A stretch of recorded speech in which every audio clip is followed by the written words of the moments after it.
Oi, turma! Mais um episódio por aqui. Dessa vez eu não tô sozinha. Estou com ninguém mais, ninguém menos que a Estuda.ri. É o seu nome pra mim na cabeça, por causa do Instagram. Gente, eu tô aqui com a Giovana. Dá um oi, Giovana Branco. Oi, Bru. Oi, gente. Obrigada pelo convite.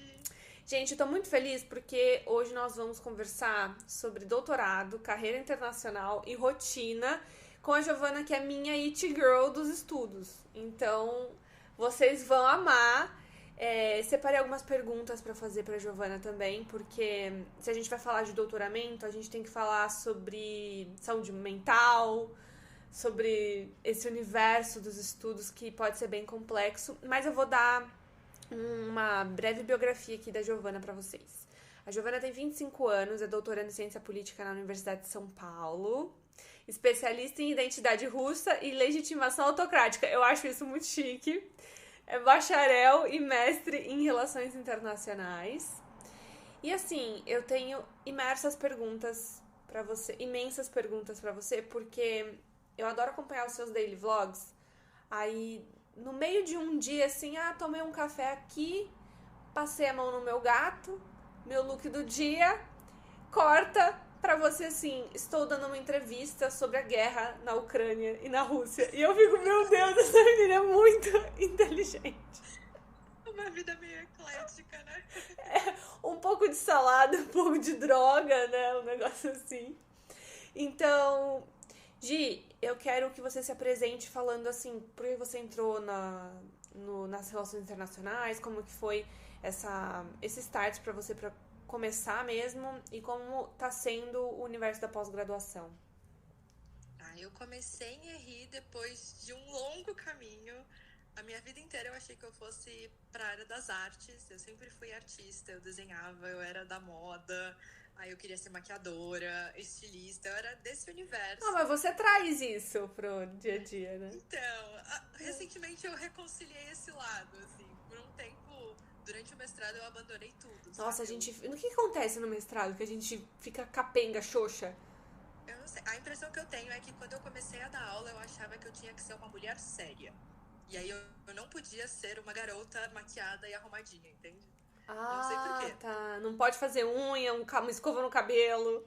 Não, né? Eu Sim, achava que sim. eu tinha que ser assim, séria, rígida, porque como é que eu ia entrar numa sala de aula com essa cara de criança? Então eu abandonei. Mas agora eu voltei a me arrumar. Tá. Mas aí, enfim, quando eu tava no ensino médio, né, eu conheci RI porque eu fiz uma simulação da ONU na escola. Amei, fiquei apaixonada e decidi que era essa a minha vida, que eu queria ser diplomata e era isso. E eu entrei na faculdade achando que eu ia ser diplomata e descobri que, na verdade, eu ia ser professora, né? Longo caminho. É um longo caminho pra diplomacia, não é? E aí eu acabei me decepcionando um pouco com a diplomacia na época e me apaixonei realmente pela sala de aula, né? Sempre fui nerd e aí descobri que eu gostava também de dar aula. Fiquei. O Essa de Queiroz, que é um autor que eu gosto muito, ele foi diplomata de Portugal em Paris. E tem uns contos dele em que ele conta essas andanças. Então, quando eu vejo o pessoal de RI, eu sempre penso no Essa, assim, meu Deus, é muito. É um trabalho muito árduo em termos de tempo, né? É muito tempo lendo, é muito tempo imerso em notícias, em cuidados pra você também não seguir nenhuma vertente, né? Tem que ser meio. É isso. Eu acho que isso é muito difícil, assim, essa imparcialidade que É. parece que você tem que ter o tempo todo. E às vezes a gente não consegue ter com alguns temas, assim. Alguns temas são muito sensíveis. Como você brincou, né? Eu falo muito de guerra. Como que você fala de guerra sem, de alguma forma, exprimir um julgamento? É muito complicado, mas a gente tenta, né? E como é Tem que que tá fazer. essa rotina de It Girl, meio aquele filme lá, O Diabo Veste Prada, em que você tem reuniões e corre pra. Eu diria que assim, enquanto eu estou vivendo, parece que é o fim do mundo, porque nunca tem tempo, tá sempre tudo corrido, é sempre um estresse. Mas de vez em quando eu paro e falo, essa é a vida que eu queria ter quando eu tinha 15 anos e eu sonhava com isso Ah, todos os bom. dias. Isso é importante, mas ainda sobra tempo pra você ler, porque outro dia eu vi você lá na leitura coletiva do Ensaio sobre a Cegueira. Eu amo Tem ler, muitas gente. relações? Pegou muitas relações? Muito. Aquele livro, Bruna, me deixou com voltar a ler outra coisa desde que eu terminei. Pois é. Pois é. Tô numa ressaca literária por sua causa. Sábado, a gente vai conversar sobre a cegueira branca, né? E eu acho que faz muito sentido, principalmente quando a gente tá falando agora de Ucrânia e Rússia, né? Porque as pessoas brigam basicamente por conta de religião, claro. Questão econômica, questão pública, mas o Saramago, ele é muito cirúrgico em falar sobre a maldade humana, né? Dá pra fazer inúmeras relações com isso, Gi. Eu queria então que você falasse um pouquinho sobre a sua área de especialização. Na verdade, apresentasse pra galera aqui também um pouco sobre como que é o universo de RI e como você chegou a querer se especializar nesse segmento e um pouco da rotina. Bom, RI é uma área muito, muito ampla. Eu acho que para quem gosta de estudar e não gosta de se sentir preso numa caixinha, assim, eu tenho que estudar economia, ou eu tenho que estudar direito, né? RI é uma área muito legal porque te abre muitas e muitas portas. Eu acho que a gente tem que saber realmente um pouquinho de tudo. E na época foi isso que me convenceu a seguir essa área e eu me apaixonei completamente.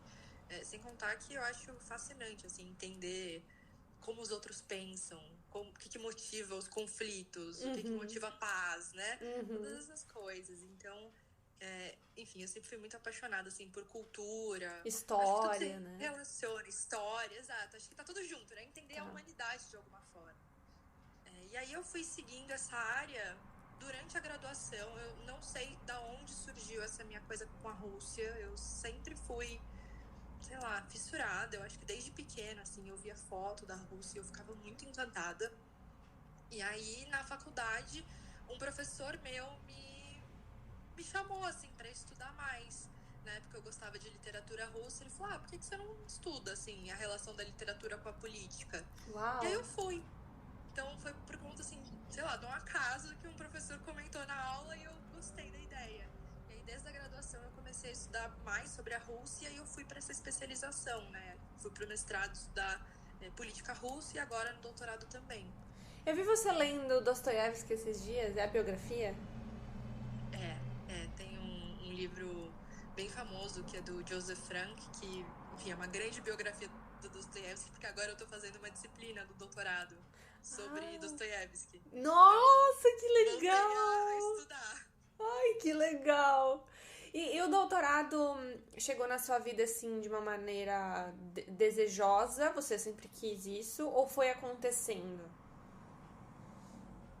Porque faz parte do teu trabalho, né? Faz.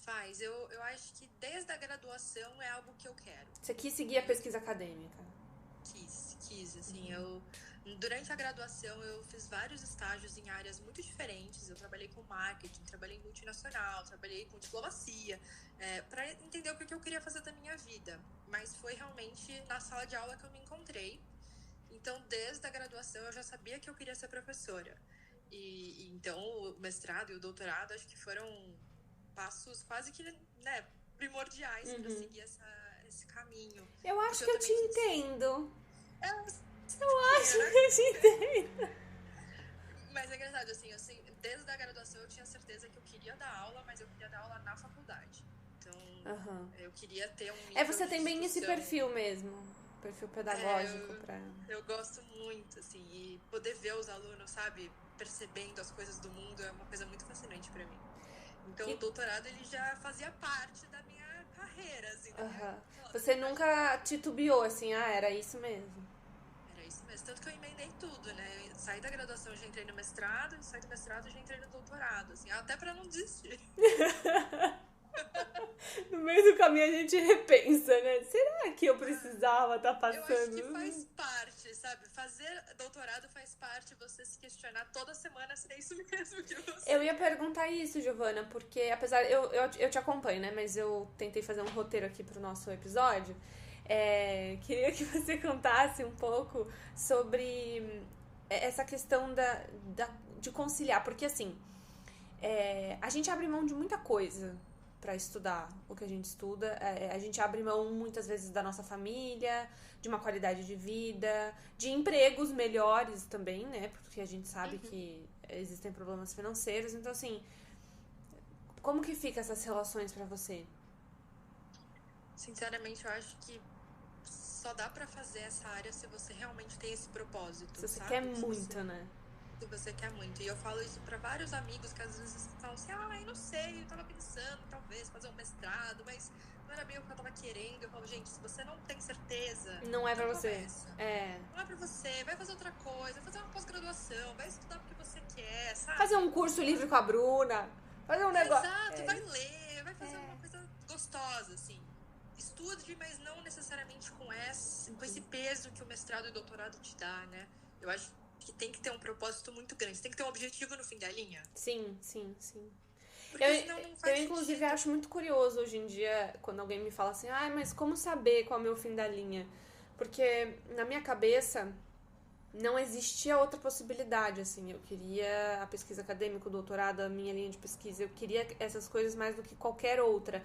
Então, eu acho também que quando você tem um foco muito grande, você não dispersa, né? Não, e eu acho que nesse sentido a gente é bem parecida, assim. Eu tenho muita dificuldade de entender as pessoas que não têm esse foco. Eu também. A gente fala, mas como? Como você não tem esse sonho? Como que você não sabe o que você quer fazer? Como que você não da quer um vida? negocinho assim, nada te brilha o olhinho, querida? Nada? Nada te dá aquela coisa assim, não, eu nasci pra isso. Eu tenho até um pouco de inveja, Giovana, porque eu penso assim, meu Deus, que paz que deve reinar na cabeça desse ser humano. Ou não, né? Ou é, sei lá, se sentir perdido. Pode ser. Pode Não sei, ser. É porque assim, no meio disso tudo. Mas no meio disso tudo ainda é difícil, porque a gente ainda tem que aprender outros idiomas. Por exemplo, você faz russo com a Natália, minha amiga, né? A professora Natália Marcelli. Inclusive, ela te elogia super, viu? Ela brinca que hoje eu sou a aluna avançada dela. Eu falo, que isso, Natália? Doida? Ela fala mesmo pra mim, que ela sempre fala assim, a pronúncia da Giovana. Às vezes a gente não tá falando sobre nada, assim, tá andando na rua e ela fala assim, você sabia que a Giovana essa semana foi além do que eu imaginava nas aulas? Ela é demais. E, Gi, eu queria que você falasse então, já que a gente tá falando de literatura um pouco, quais foram aí esses livros que mudaram a tua cabeça? Bom, meu livro favorito da vida é Orgulho e Preconceito. Da vida. Muito clichê. Só que você, infelizmente, sabe que o Darcy não existe, né? Ele não existe, mas eu juro que eu tenho esse sonho. Eu não vou perder a esperança. A gente é brasileira, né? Não vou. Ele... Sei lá. Ele é perfeito. Hoje é até difícil dizer que ele é perfeito, porque as pessoas falam, mas ele é ruim, não é? Eu acho que é um homem mal compreendido. Ali no livro. Quando você lê o livro, quando você não vê o filme, né? Quando você lê o livro, você entende a cabeça dele, né? Eu amo. Mas enfim, Orgulho e Preconceito foi o livro que eu acho que me abriu as portas, assim, da literatura na adolescência. Mais recente, Irmãos Karamazov é o meu favorito. Nossa, livrão. Amo, eu acho que da literatura russa, assim, pelo menos o que eu conheço até agora, né, que ainda tem muito a conhecer, é o meu favorito. E posso ser bem clichê? Pode. Harry Potter, entendeu? Harry Potter. Não existe a possibilidade de alguém não ler isso. Tem que ler, né, na vida. Eu acho. E na faculdade, assim, quais foram as disciplinas que você mais gostou no mestrado? Hoje em dia no doutorado? Eu vi que você tá super empolgada com o doutorado, né? Então, eu estou ficando empolgada. Tá. Mas eu entrei no doutorado no começo do ano, né? E aí eu fiz uma péssima escolha de disciplina no início. E aí eu fiquei muito chateada, porque não era nada animador. É verdade, Giovana, você vive num mundo em que você lida com muitos problemas, muito tempo, e as pessoas falam muito de problemas com você, não falam? O tempo inteiro. É só as isso. Pessoas chegam pra jantar e falam assim, e a guerra, como é que tá, né? Eu juro. Às vezes eu queria falar pras pessoas, por favor, tudo que eu menos quero falar agora é de desgraça. É de desgraça, né? E aí eu assim, eu vejo você tão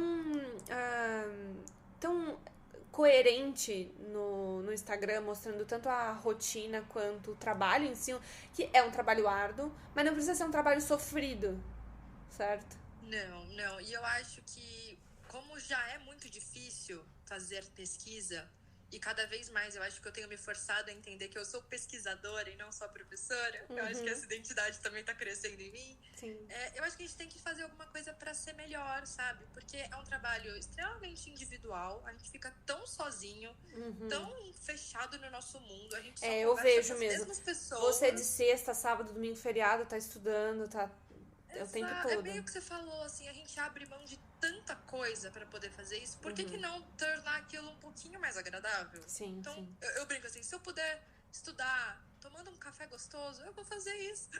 Sim, tem que ter um alívio ali. E são temas muito duros, né? A gente tá falando de vidas, a gente tá falando de pessoas morrendo, literalmente. Às vezes eu tenho uma dificuldade, assim, porque parece que quanto mais eu mergulho na pesquisa, mais cirúrgico vai virando esse meu olhar. E aí vai tornando tudo um número, sabe? X pessoas, X mísseis. E aí, às vezes eu preciso voltar um pouco e falar, tá, do que eu tô tratando aqui? Tô falando de pessoas, tô falando de vidas, tô falando de consequências muito reais. Não dá pra eu tratar, assim, dessa forma tão cirúrgica, sabe? Sim, nossa, isso é importante. Inclusive, você pode falar mais ou menos como que é a tua pesquisa, o tema? Posso. Hoje eu tenho me concentrado como que governos autocráticos se legitimam domesticamente. Então, a minha ideia é que eu não consigo aceitar que governos autocráticos simplesmente se impõem pela violência. Não me parece que isso funcione, sabe? Que as pessoas são grandes massas de manobra. Sim, e ninguém se revolta e ninguém faz nada simplesmente porque tem violência. Me parece que existe ali um componente de legitimidade. As pessoas de alguma forma aceitam aquele governo. E aí eu quero entender como que o governo russo se legitima. Porque as pessoas ali, de certa maneira, claro, sempre tem os dois extremos, né? Mas, de certa maneira, há sempre quem apoia e há sempre quem discorde, né? Mas como que isso acontece é um fator. Exato, porque é isso. Tem gente contra, mas também tem que ter gente a favor. Porque não tem como um governo ficar 24 anos no poder e simplesmente assim, porque Deus quis. Não é assim que funciona. Ai, se fosse tão fácil, né? Mas muitos estudos são meio nessa linha, sabe? Governos autocráticos, eles são violentos e ponto final. Não, calma aí. Não dá pra ser assim, esse 880, né? Na minha cabeça isso não faz sentido. Então eu tô partindo pra esse lado da pesquisa. Tá começando agora, né? Mas a ideia é olhar pra Rússia mais por esse lado, assim, tá? Como que ele funciona dentro da Rússia? Ótimo. Outra coisa que eu queria perguntar também é, dentro dessa trajetória acadêmica, para acho que outras pessoas que também vão entrar no mundo acadêmico, né? Quais foram as coisas mais difíceis que você viveu e tem vivido e quais foram as coisas que te ajudaram a superá-las? Porque a gente vai parecer que tá falando só de problema, né? E eu acho que mais importante do que falar sobre os problemas é falar como resolver esses problemas. Eu acho que até agora o momento mais difícil de toda essa trajetória foi no ano passado, que eu me inscrevi em uma série de doutorados no exterior e eu não passei. E eu acho que foi a primeira vez na minha vida que eu fui rejeitada academicamente, assim. Eu sempre fui uma ótima aluna, sempre fui nerd, sabe? Eu sempre fui nota 10, ganhava prêmio acadêmico. Sei lá, eu acho que eu fui muito mal acostumada a sempre ter este destaque. E aí foi a primeira vez que eu levei vários nãos na minha vida. E lidar com esses nãos, que são muito recorrentes no mundo acadêmico, foi uma virada de chave, assim, pra mim. De entender que, as portas se fecham. E assim, isso não quer dizer que eu não tenho valor. Claro. Né? Sim, mas na época foi muito difícil. A primeira coisa foi, então eu sou burra, eu não sirvo pra isso, eu não deveria seguir carreira acadêmica, eu devia desistir. E aí, depois de um tempo e muita ajuda, foi, não, calma, isso não tá dizendo nada sobre mim. Só que eu não estou pronta ainda. Sim, e também eu acho que às vezes não tá dizendo sobre o próprio ensino, né? Por exemplo, eu já me inscrevi em mestrados que a faculdade dizia, olha, muito bom, muito legal, mas não tem espaço pra você aqui, porque a nossa linha de pesquisa não é essa. Então, além de tudo, esse universo acadêmico, ele é uma grande panelinha. Total. A gente precisa estar o tempo todo dentro de lugares somente com os nossos... Às vezes eu sinto isso, sabe? Que por mais que a gente esteja falando de pesquisa acadêmica e a gente pense que, nossa, só pessoas muito inteligentes estão aqui, ou pessoas que se esforçam. Não, às vezes ali é uma panelinha tão fechada. Então, e isso eu acho que também é uma das dificuldades que eu passo, mas que eu fui aprendendo a lidar, a como me encaixar nesses ambientes, assim. Como eu tenho essa pesquisa agora, ainda mais agora no doutorado, que é bem ciência política mesmo, é um mundo muito masculino pelo tema. E eu percebo que às vezes você vai em eventos, em palestras, coisas assim, e eu sou a única menina ali e eu preciso de alguma forma me encaixar naquele ambiente. E a mais nova. E a mais novas também, sempre. Então, acho que é uma grande dificuldade que pouca gente fala sobre o mundo acadêmico, mas que é verdade, a gente tem que se fazer presente e a gente tem que se expor e conhecer as pessoas, porque muita coisa ali é mais do que só a sua capacidade, né? É também quem você conhece. Sim. O ambiente em que a gente tá convivendo, as pessoas com a gente convive, as pessoas que a gente conhece, elas nesse universo determinam muito o nosso futuro, né? Muito, e eu percebo assim, desde o mestrado, quantas oportunidades que eu tive não foram justamente por colocar a cara a tapa e conhecer as pessoas e depois colher os frutos disso, sabe? Receber uma indicação, algo assim. Porque é isso, as pessoas só se lembram de quem elas vêm, né? Mas eu não sei se você passa por isso, assim, eu imagino que até mais do que eu, porque como eu tô na literatura, tem muitas mulheres, a maioria são mulheres que estudam, mas... acho que pela idade, às vezes eu me coloco muito naquele lugarzinho pequenininho na sala de aula, porque eu sou pequenininha e eu sou novinha e eu tô tentando mudar isso, sabe? Até na forma como eu falo. Eu não sei, eu acho que a gente precisava receber um treinamento como lidar com isso. Aliás, eu recebi uma bronca recentemente da minha mãe, porque eu fui conhecer uma pessoa e eu falei, eu sou professora. E ela falou assim, você não pode mais dizer isso, porque senão as pessoas vão achar que você é professora do prezinho. Eu faço isso, eu falo isso. Você é pesquisadora. Pois é, tem que... Fala assim, sou pesquisador. E eu passei por isso, Giovana. Eu tava na feira do livro de Belém, e aí tava conversando com umas pessoas e fui ser apresentada pra um editor de um jornal, enfim... Era bate-papo, né?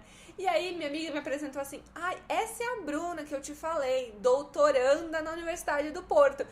Você não sabe o que eu fiz? Sem pensar, eu peguei e falei assim, mas não, eu sou professora, né? Tipo, o tom que eu falei diminuiu. Foi como se eu tivesse super me diminuindo. E aí eu fiquei depois pensando nisso, eu falei, por que eu não fico com a boca fechada? Sei por que a gente faz isso, a gente acha que a gente tem que se pôr numa caixinha assim, não, eu só ocupo esse lugarzinho, não, poxa, a gente tá aqui fazendo tudo. É complicado esse olhar, e você disse que é uma área relativamente masculina, né, certo? Agora, como fica isso assim pra você, eu digo na vida pessoal, na vida social? Complicado, assim. Porque você não sei se você faz muitas amigas. É uma vida solitária, né? É muito solitária. Eu acho que a vida acadêmica ela já é solitária, por si só. Infelizmente, as pessoas ali, elas não são muito abertas a serem seus amigos, assim. E acho que é bem isso. Eu tenho muito menos acesso a pessoas que, de fato, querem ser minhas amigas. Uhum. E o dia a dia de um internacionalista... Você diria que não só dentro da pesquisa, mas eu digo dentro da área mesmo. É um dia a dia mais assim, essa coisa escritório, sala de aula, competição, problema. Eu acho que independente da área assim que a gente tá, porque bem, isso, o internacionalista ele pode estar desde o consulado até a multinacional, né? Então tem muita coisa para fazer. Mas, no geral, a gente tem que ser muito atualizado com tudo. Isso que eu ia perguntar. Que fonte vocês bebem? Vixe, olha, todo dia de manhã eu gasto 1 hora e meia lendo jornal, assim, de todos os lugares do mundo. 1 hora? E eu reclamando principalmente as coisas que nas me minhas interessam, leituras. tipo, coisas da Rússia, eu leio 3, 4 fontes diferentes, porque eu não posso acreditar numa só. Nossa, e já aconteceu acho que sim, né? Mas já aconteceu de você tá sempre acompanhando um jornal e depois você começa a ver que sai coisas que não são verdadeiras e você fica corrigindo na tua cabeça. Acontece muito, assim, principalmente dependendo do tema, sabe? Você tem que ter um jogo de cintura de perceber assim, eu quero estudar sobre isso. Esse jornal não é muito bom pra esse tema. Então, como é que tá sendo a sua rotina de doutoranda? Olha, todo semestre muda por Claro. conta dos horários, mas agora, graças a Deus, eu estou com as manhãs livres praticamente todos os dias, então é o momento que eu leio os jornais, que eu estudo, que eu, enfim, realmente faço as leituras de doutorado, que demandam muito tempo, né? E aí, à tarde, ou eu tô dando aula, ou eu estou nas aulas de doutorado. Onde você tem dado aulas? Eu sou assistente no curso de Relações Internacionais da FGV, aqui de São Paulo. Uhum. E eu dou aula no Colégio Bandeirantes também. Então é uma rotina, hein? Mas assim, eu percebo que pra mim funciona porque eu gosto de estar na sala de aula, sabe? Eu acho que recarrega as energias. Ficar só na pesquisa, Eu, inclusive, tenho um posicionamento um pouco polêmico com isso, porque eu acho que quando a pessoa não sai da pesquisa, eu não sei, assim, pra mim tá muito relacionado o dia a dia, o trabalho, no nosso caso, a docência, mas se eu não sei, eu não sei se teria o mesmo proveito. Claro que teria o mesmo proveito, no sentido de, se você só estudar, você vai sair especialista nível 10 da dança do Creu, mas, assim, se você... Acho que o trabalho, ele te coloca ali dentro, né? E eu tenho a impressão que, se eu ficasse só no doutorado, com certeza eu leria muito mais, eu escreveria muito mais. Com mais calma. Exato, eu teria uma rotina de pesquisadora mesmo, né? Uhum. Mas até que ponto isso vale se no final a minha pesquisa é pra ser dividida com as pessoas? Então, Exato. se eu estou num quarto fechado, Exato! né? Pra que eu tô fazendo aquilo se ninguém tá lendo o que eu tô escrevendo? Uhum. Se ninguém tá me ouvindo? E se eu não troco, né? Eu acho que grande parte da pesquisa é você ouvir os outros também, é perguntar opinião. Uhum. Tem que estar em contato. Até pra você ser visto e lembrado. Exatamente. E, por exemplo, eu vejo que você concilia muito esses universos também com as redes sociais. Eu entrei nisso logo quando essa guerra começou, na verdade. Na época, eu nem tinha nada. E aí, alguns amigos ficaram me mandando, no dia mesmo da invasão russa, ficaram me perguntando, o que tá acontecendo? O que tá acontecendo? E aí, uma hora eu cansei de responder todas as pessoas individualmente, eu gravei um vídeo e postei. Ah, foi assim? E aí começou assim. E aí, de repente, eu comecei a ver que eu podia falar de uma vida acadêmica de um jeito legal, sabe? Sim. Para as pessoas entenderem que não era aquela coisa chata, de gente séria. Uhum. Podia ser divertido. E como é que tá sendo pra você agora, acho que também, assim, tomar devidas proporções de exposição pra sua área? Isso é bom? Ou também dá aquela questão que a gente tava conversando de ela tem rede social, ela é uma menininha novinha que fica no Instagram. Tá mais pra isso daí. Tá mais, né? É o sofrimento de toda jovem garota. Sabe? Ai, que bonitinha. É complicado. Tanto que eu me preocupo bastante, assim, sobre o que mostrar nas redes. Por mais que ultimamente eu tenha mostrado mais um lado meu mesmo, hein? Sim. Eu sou uma pessoa que estuda, mas que eu também gosto de me arrumar, eu também gosto do meu gato, eu também gosto de sair. Mas eu me preocupo muito de dar algum tom de seriedade. Porque de alguma forma aquilo ali também é um espelho acadêmico mesmo. Mas eu acho, Giovana, que você não é uma pessoa, assim, que não é séria. Percebe? Não? Que bom. Não, eu não acho que você é diferente da pessoa que você mostra no Instagram. Eu sou meio fechadona, assim, então, na vida real. Não, eu digo não de você ser fechadora, eu digo assim, é que muitas vezes, hoje em dia a gente fala bastante sobre as máscaras da internet, né? Mas, por exemplo, pra mim, a pessoa que eu sou ali no Instagram não é um fake, entendeu? Nem pode ser. Não tem como, é insustentável, entendeu? Então, assim, não tem como. Eu vejo a sua rotina ali, você indo pra academia, você fazendo as coisas, você, sabe? Não tem como fingir tanto assim. Mas, ainda assim, eu acho que esse ponto da seriedade ele é importante até pra nós, enquanto profissionais. Sabermos os Mas limites. é algo que, por exemplo, com os meus alunos eu já converso bastante, eles brincam comigo, sabe? Falam que gostam, mas em alguns ambientes eu não menciono esse lado das redes Eu ia sociais. perguntar isso, Giovana. Por exemplo, o pessoal do seu doutorado sabe que você tem Instagram? Eu espero que não. Achei mais uma maluca. Eu realmente espero que ninguém me. Pior que um dia, numa palestra, um menino chegou pra mim, eu tava lá esperando a palestra começar na USP, e ele falou assim: Você estuda RI? Eu falei: Sou. Giovana, não acredito. Eu ia me enfiar num buraco. Eu morro de vergonha. Eu tive essa vontade. Mas aí depois eu acabei. Enfim, ele também estudava sobre Rússia. Foi legal, a gente conversou, mas legal. na hora, de vez em quando, me dá uma vergonha assim, bem grande. Aham. E eu nem tenho um nível de exposição igual o seu, imagina o seu. Não, Giovana, eu vou te explicar o que eu faço. Meu segredo, eu tenho um segredo. Diga, por favor. Assim, ó, aqui no podcast eu posso falar também. Eu sou a Hannah Montana. Amém. Tem dias que quando eu coloco a minha peruca loura, eu sou a Bruna Martioli. E quando eu tô a paisana, eu falo a paisana, eu tenho um Instagram fechado. Então, Não, eu também tenho. Então, mas aí quando as pessoas, por exemplo, na sala de aula, tá todo mundo trocando Instagram, tá todo mundo falando alguma coisa, eu passo outro. Então ninguém sabe que eu tenho o Bruna Martioli. Nossa, Porque então eu não uso na sala de aula. Eu não uso o sobrenome Martioli. Sério? Eu uso Oliveira.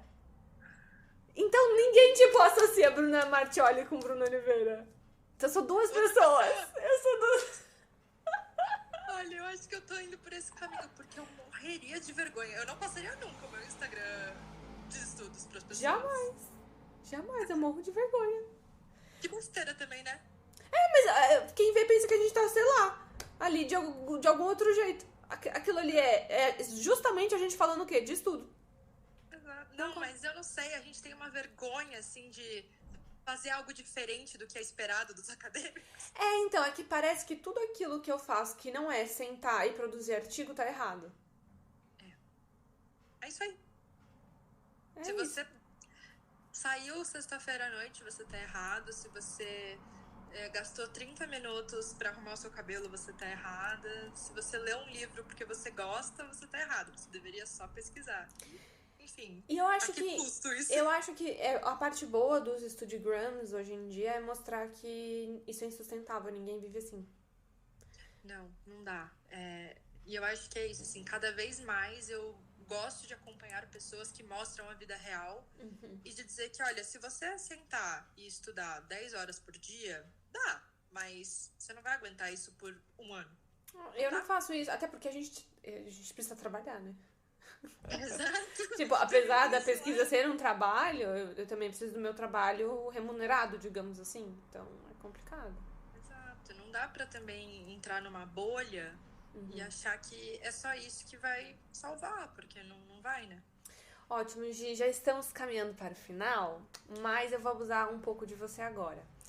Eu queria saber como é que tá a parte de escrita. Pra você dar umas dicas pra gente, assim, de escrita. Porque, por exemplo, eu sinto muita diferença da minha escrita hoje, por mais que não façam muitos anos, mas da escrita hoje pra Bruna da faculdade, até mesmo pra Bruna do mestrado, assim. Parece que é outra pessoa. Completamente diferente, Eu gosto muito de escrever. Felizmente, essa é a parte da pesquisa que menos me preocupa, sabe? Ai, que bom. Eu sei que muita gente tem muita dificuldade, sofre muito nesse momento de sentar e escrever. Eu acho que o importante é você nunca se afastar demais da escrita. Muitos dias, assim, né? Não dá. Assim, eu sou daquela que é preferível escrever uma página ruim todo dia do que esperar que você vai escrever 50 páginas boas no final do mês, sabe? Eu também faço isso.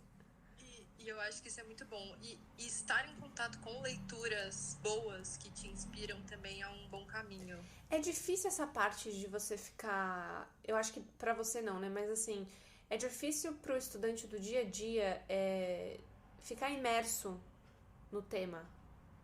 É muito difícil.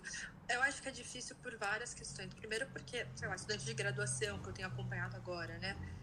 A demanda que eles têm de leitura são um monte de aulas diferentes, professores diferentes que querem coisas diferentes. Coitados, os alunos também não conseguem agradar a todos. E mais uma questão de falta de foco, que eu acho que é generalizada hoje. Então, tem sido muito difícil, assim, eu percebo uma dificuldade real nos alunos hoje de sentar e se concentrar, sabe? E nas suas aulas do doutoramento, você também fica mais dispersa? Então, o que eu faço para tentar me concentrar, porque são aulas muito densas, de, sei lá, 4 horas, é muito difícil você ficar tanto tempo assim num tema só. Eu não uso nada digital nas aulas, eu uso meu caderno, meu fichário. Eu acho que escrever à mão é algo que desacelera o cérebro, sabe? É muito bom. É muito bom, assim, eu percebo que quem usa o iPad, o computador, embora eu adore esses recursos também, as pessoas se dispersam muito mais. E, enfim, eu acho que é um trabalho bem ativo mesmo, de quando você percebe que você tá saindo dali e fala, não, volta. Eu tenho sentido essa dificuldade, assim, porque por mais que eu posso passar muitas horas dando aula, essa capacidade cognitiva eu tenho, mas muitas horas prestando atenção nos debates, às vezes eu me perco. E aí, pra mim, também, assim, é inviável ter um celular na minha mão. É inviável. Não Saber tem, as horas é não inviável. Não olho, entendeu? Eu fico também, assim, vamos emergir, sabe? Sou bem analógica nesse sentido. Também. Assim, a agenda de papel tem que ser o meu caderno na hora da aula.